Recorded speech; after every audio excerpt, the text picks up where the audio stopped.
بسم اللہ الرحمن الرحیم۔ آج ہم موہنجو-داڑو کے لوگوں کے بارے میں اور ان کی ثقافت کے بارے میں جانیں گے کہ وہ کس طرح کی تھی۔ تو جڑے رہے ویڈیو کے آخر تک۔ اگر نیو ہیں تو چینل کو سبسکرائب کر دیں۔ وادی سندھ کے لوگ کون تھے؟ وادی سندھ کے طول و عرض میں کون سی نسل یا نسلیں آباد تھیں؟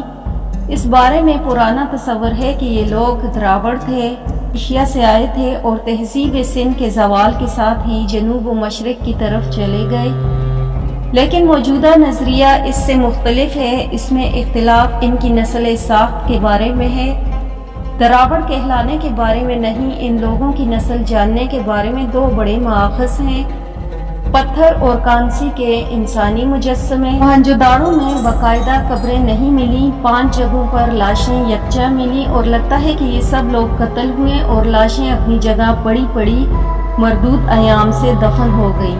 ہو سکتا ہے کہ باقاعدہ قبرستان شہر کے مضافات میں کہیں ہوں جنہیں اب تک کھودا نہیں گیا، لیکن جو ڈھانچے اب تک ملے ہیں وہ آخری قتل عام کے مقتولین لگتے ہیں۔ ان میں سے 3 کاکشائی ہیں اور ان کے قد چھوٹے، سر لبوترے اور ناک چوڑی تھی۔ ان کا نچلا جبڑا قدرے آگے کو بڑھا ہوا تھا۔ ان کے علاوہ 6 ڈھانچے رومی یا ہند یورپی یا خزری نسل کے ہیں جو ایک ہی نسل کے متفرق نام۔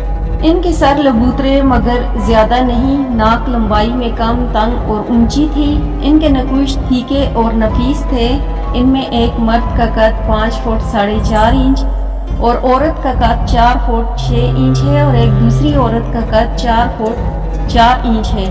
4 ڈھانچے غالباً الپائن نسل کے ہیں اور ایک ڈھانچہ الپائن نسل کی منگولیا شاخ کا تھا۔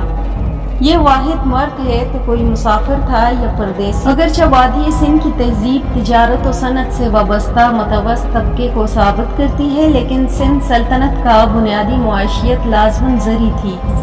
بڑی اجناس گندم اور جوار تھی۔ گندم خود گھر میں پیسی جاتی تھی اور لکڑی کی اوکھلی میں لکڑی ہی کے موصل سے جھڑے جاتے تھے۔ مٹر، خربوزے اور تل بھی ہوتے تھے۔ موہنجو-داڑو میں کچھ پتھر کی کھجوریں اور پتھر ہی کی گٹھلیاں ملی۔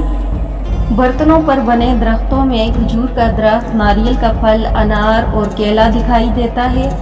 موہنجو-داڑو سے تانبے اور چاندی کی اشیاء کے ساتھ سوتی کپڑے کا ٹکڑا بھی ملا۔ موہنجو-داڑو سے پٹسن کا ریشہ بھی ملا، لہٰذا پٹسن کی رسیاں اور بوریاں عام استعمال ہوتی تھیں۔ ایک جگہ مچھلی پکڑنے کا کانٹا اور اس کے ساتھ پٹسن کا ریشہ لپٹا ہوا تھا۔ اس کے علاوہ کتے، بیل، گائے اور بھینس عام پالے جاتے تھے۔ بعض جگہوں پر سور کی ہڈیاں ملی، گھوڑے بھی تھے، گدھے اور خچر بھی شامل ہیں۔ بلی یقیناً پالی جاتی تھی کیونکہ اناج کے وسیع ذخیروں کو چوہوں سے بچانا تھا۔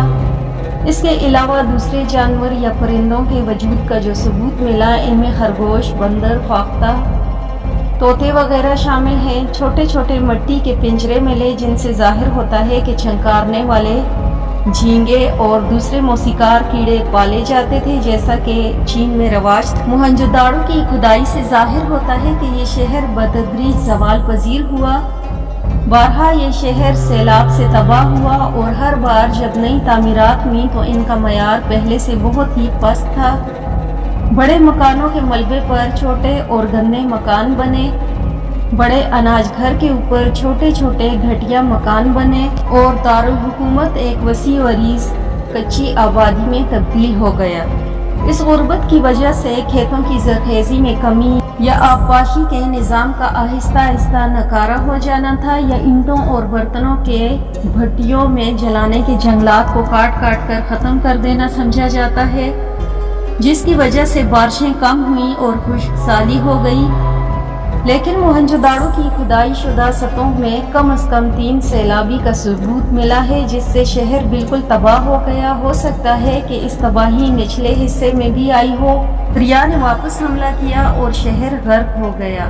یہ ٹھہرے ہوئے پانی کی ہے، بہتے ہوئے پانی کی نہیں، جس کا مطلب ہے کہ دریا کے نچلے حصے کی زمین ارضیاتی تبدیلیوں سے اوپر اٹھی۔ یہ کمتر دستکار دہی کمی تھے جو سماج کی پست ترین سیڑھی پر تھے۔